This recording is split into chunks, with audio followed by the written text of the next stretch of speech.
Sique Rodríguez Laguna, residente de tercer año de cirugía pediátrica en el Hospital Universitario Donostia. Agradecer primero a la Comisión de Residentes por dejarme participar en este proyecto y bueno, sin más dilación, os voy a presentar, bajo la supervisión de la doctora Villalón, mi sesión sobre el varicocele. Lo primero de todo, ¿qué es el varicocele? El varicocele se define como una dilatación del plexo pampiniforme venoso que origina de forma progresiva un aumento de la temperatura testicular. Este aumento de la temperatura puede provocar una alteración en la espermatogénesis, con un aumento en la secreción de FSH y disminución de la testosterona, llegando incluso a producir atrofia testicular. Esta patología se considera una de las principales causas de infertilidad masculina tratable, estando presente hasta en un 35% de las infertilidades primarias en adultos. De ahí la importancia de conocer bien esta patología y realizar un manejo correcto de la misma. Para entender la fisiopatología del varicocele es fundamental conocer el sistema de vascularización testicular. La irrigación arterial se recibe a través de tres arterias principalmente: la arteria deferencial, rama de la arteria ilíaca interna; arteria cremastérica, rama de la arteria epigástrica inferior; y arteria testicular, rama de la aorta abdominal. Respecto al drenaje venoso, se lleva a cabo por la vena testicular, la vena cremastérica y la vena deferencial, con la misma nomenclatura que las arterias que hemos mencionado. Estas venas, antes de atravesar el anillo inguinal profundo, formarán el plexo pampiniforme. Es importante conocer que la vena testicular izquierda drena a la vena renal izquierda a nivel infrarrenal y que la vena testicular derecha drena directamente a la vena cava inferior. Por lo tanto, el varicocele es una dilatación y agrandamiento anormal de este plexo venoso pampiniforme que hemos comentado. Se considera que el 15% de los adolescentes presentan varicocele. Esta incidencia va aumentando conforme aumenta la edad. Respecto a su localización, más del 90% de los casos se localizan en el lado izquierdo, y la razón puede explicarse anatómicamente. La vena gonadal izquierda tiene un recorrido más largo y su desembocadura en la vena renal izquierda la realiza en un ángulo perpendicular, lo que favorece el éxtasis venoso. Menos del 1% de los casos aparecerán de forma exclusiva en el lado derecho. Siempre, importante, en caso de observar un varicocele derecho aislado, hay que descartar la existencia de una masa retroperitoneal que esté comprimiendo la vena testicular. El mecanismo de por qué se produce esta éxtasis no está claro, pero el aumento de la presión en la vena espermática izquierda puede deberse a la compresión de la vena renal izquierda entre la aorta y la arteria mesentérica superior, un fenómeno conocido con el nombre de efecto cascanueces. También las válvulas venosas ausentes o no funcionantes se han postulado como otra hipótesis. A nuestra consulta nos llegarán niños, la mayoría sintomáticos. Aquellos pacientes que refieran síntomas relatarán sensación de pesadez escrotal, dolor sordo que mejora al tumbarse y empeora en pie, diferencia del volumen testicular y o tumoración escrotal simulando una bolsa de gusanos. Para catalogar la gravedad podemos utilizar la clasificación de Dublin-Amelar, que establece 4 niveles. El grado 0, que solo es observable este varicocele con ecografía. Grado 1, palpable, el varicocele solo con la maniobra de Valsalva. Grado 2, palpable sin necesidad de realizar la maniobra Valsalva. Y grado 3 es tanto visible como palpable. Por lo tanto, el diagnóstico de sospecha lo realizaremos mediante una correcta exploración física con el paciente en pie, luego de cúbito supino y por último realizando la maniobra Valsalva. Para confirmar el diagnóstico deberemos realizar una ecografía Doppler testicular que permita, lo más importante, medir el volumen testicular, pero también detectar el flujo retrógrado y evaluar el sistema venoso contralateral. Aunque disponemos de otras herramientas en consulta como puede ser el orquidómetro, este nunca va a ser tan preciso como una ecografía Doppler ni sustituirá el mismo. Una vez confirmado el diagnóstico de varicocele, queda establecer qué pacientes tendrán indicación quirúrgica y cuáles requerirán una vigilancia en consultas. El varicocele en adolescente sigue siendo, hasta el día de hoy, un tema controvertido. Aunque se conoce que tiene efectos negativos sobre la fertilidad, es difícil predecirlos en cada caso en particular, debido a la variabilidad individual. Actualmente, las indicaciones absolutas de intervención quirúrgica son pacientes sintomáticos y o diferencia del volumen testicular mayor o igual al 15%. Existe consenso que, aunque la hipotrofia testicular no es el único factor que incide en la fertilidad, es hasta el momento el elemento más objetivo a considerar para indicar una intervención quirúrgica. Hay que destacar también que el diagnóstico no es un proceso estático, sino un proceso dinámico. Es decir, es fundamental realizar una valoración durante el desarrollo puberal, ya que, a pesar de que presente en el momento de la consulta una diferencia testicular menor de 15%, esta puede verse incrementada con el crecimiento, por lo que habrá que realizar un seguimiento y nuevas revaloraciones en consulta. Otras indicaciones quirúrgicas relativas son varicocele grado 3, testículo único con varicocele, alteración del espermiograma y varicocele bilateral. El tratamiento quirúrgico se basa en la oclusión de las venas testiculares por diferentes técnicas. A nivel suprainguinal tenemos la técnica de Palomo, ya sea por vía laparoscópica o abierta. Esta técnica tiene altas tasas de éxito. A nivel inguinal utilizaremos la técnica de Ivanisevic.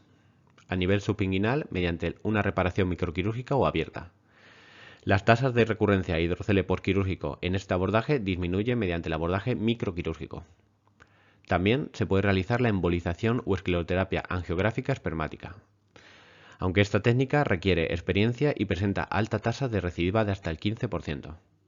Por último, disponemos también de la escleroterapia anterógrada de Tauber, que es otra alternativa con un ratio de éxito mayor al 90% y no presenta hidrocele como complicación. Vamos a ver ahora cada una de estas técnicas. Vamos a ver ahora la técnica de palomo laparoscópico modificado. Aquí tenemos un resumen de la intervención con abordaje laparoscópico. Vamos a ver paso a paso la intervención gracias a un vídeo aportado por la doctora González. Antes de comenzar, lo primero será preparar el paciente y el material. Colocaremos el paciente en decúbito supino con el monitor de laparoscopia a los pies del paciente, en el lado a intervenir. También, al colocar los campos, dejaremos el testículo afecto en el campo. Introduciremos los 3 trócares y lo primero que haremos será identificar los anillos inguinales profundos, los vasos espermáticos y el deferente. Una vez identificadas estas estructuras, procederemos a la apertura del peritoneo a nivel de los vasos espermáticos. Disecaremos la vena espermática intentando preservar la mayor cantidad posible de vasos linfáticos. En este caso se ha optado por la colocación de clips a nivel proximal y distal de la vena. Ligaremos la vena espermática como ya he comentado y seccionaremos con una tijera en medio. Este proceso lo repetiremos en todas las venas que observemos. En este caso hablamos de palomo laparoscópico modificado porque la cirujana optó por preservar la arteria. La técnica clásica describe la sección del cordón entero, incluyendo arteria y venas. Es muy importante, utilicemos la técnica que utilicemos, preservar los vasos linfáticos, ya que este es una de las causas del hidrocele secundario, que veremos más a continuación. Aquí os dejo una serie de tips o consejos para facilitar ciertas etapas de la intervención. Para localizar los vasos espermáticos es útil colocar al paciente entre Delenburg y lateralizado hacia el lado contralateral al teste afecto. En algunos casos, para lograr una buena exposición de los vasos espermáticos, será necesario liberar el colon de su reflexión peritoneal. Otro tip, para evitar el hidrocele secundario es fundamental evitar la sección de los vasos linfáticos.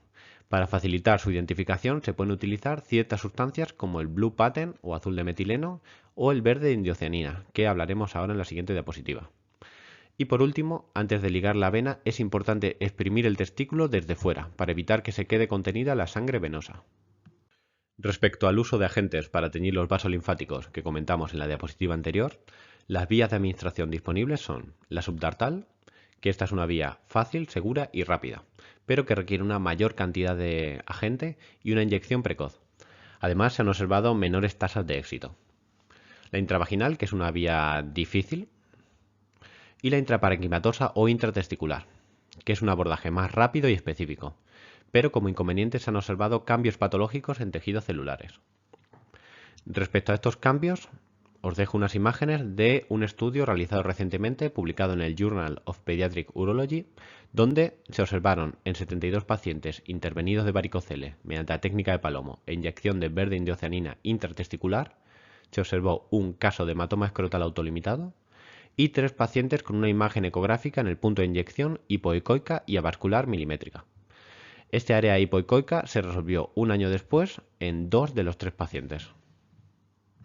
Otro abordaje disponible es la ligadura inguinal según Ivanisevic. En este caso, mediante una incisión similar a la que realizaríamos en una herniorrafia inguinal, expondremos el cordón inguinal. Disecaremos y ligaremos la vena espermática a nivel del orificio inguinal profundo. Un tip para evitar la sección accidental de la arteria es instilar sobre el cordón inguinal abierto papaverina. Esta sustancia es un relajante del músculo liso que aumenta el tamaño de la arteria y nos ayuda así a identificarla. Otro abordaje es la ligadura infrainguinal microquirúrgica, donde colocaremos al paciente en decúbito supino y mediante una incisión subinguinal cerca del hemiscroto homolateral accederemos al cordón espermático. Una vez exteriorizado el cordón, utilizaremos un microscopio para visualizar mejor los vasos testiculares y favorecer así su disección. Una vez identificada la vena, procederemos a su ligadura y sección.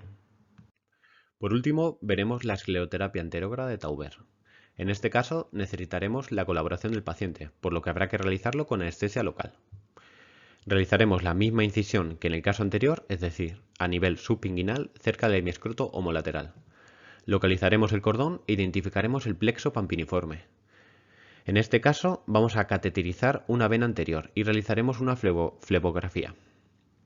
Inyectaremos una sustancia esclerosante mientras el paciente realiza una maniobra a mansalva, que permitirá la distribución del producto al conjunto del plexo. Ligadura doble de la vena cateterizada proximal y distalmente a la zona de inyección y cierre por planos. Respecto al tratamiento, creo que es importante mencionar un aspecto a tener en cuenta: la conservación o no de la arteria espermática. Hay estudios que avalan que la ligadura de la arteria testicular no aumenta el riesgo de atrofia testicular, ya que ésta puede recibir irrigación por la arteria deferencial y cremastérica. Además, esta arteria puede ir acompañada por pequeñas venas que se dejarán sin ligar en caso de conservar la misma. Por otro lado, se ha comprobado una mayor calidad del semen en pacientes con preservación de la arteria, y que esta es fácilmente identificable en el 80% de los casos. Por lo tanto, la recomendación actual es preservar la arteria en los casos en los que se identifique fácilmente. Además del tratamiento, es importante conocer qué posibles complicaciones podemos esperar tras una intervención del varicocele. Por su frecuencia, el primero es el hidrocele secundario. Esta complicación se produce al seccionar, como ya dijimos, los vasos linfáticos durante la ligadura en la vena espermática. Esta complicación suele aparecer tras 6-9 meses de la intervención. Y el tratamiento inicial será conservador con un seguimiento en consulta, indicando la eversión vaginal por técnica de Lord-Winkelmann en los casos de persistencia. Otra complicación importante a tener en cuenta es la recidiva, que se verá hasta en un 5 o 10% de los pacientes, dependiendo de la técnica que utilicemos. En nuestro centro, esta recidiva es abordada mediante oclusión angiográfica. Y por último, también comentar que podemos observar atrofia testicular, una complicación rara, pero importante a tener en cuenta por su gravedad. Bueno, y aquí os dejo la bibliografía que he utilizado por si os sirviese de utilidad. Y por último, muchas gracias a todos por vuestro tiempo y espero que haya sido de utilidad esta sesión.